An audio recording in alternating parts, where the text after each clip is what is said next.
Somel buat apa ni? Apa ramai ni? Jelly ni boleh keluar inti dia. Kau boleh jadi sarung tangan.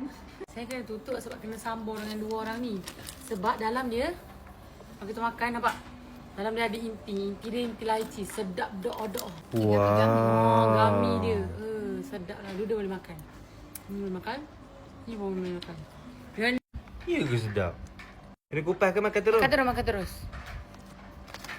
Rasa lychee. Memang nama pun gami lychee. Ni mak mengandung ni tak berhenti pasal dia ni.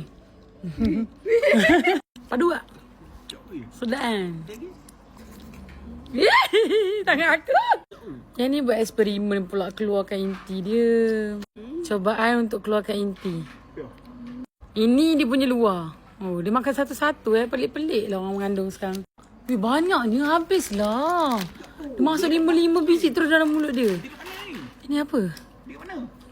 Dekat beg kuning. Yang kita orang beli ni 1 kg. Nampak? Besar. Dia baru puas.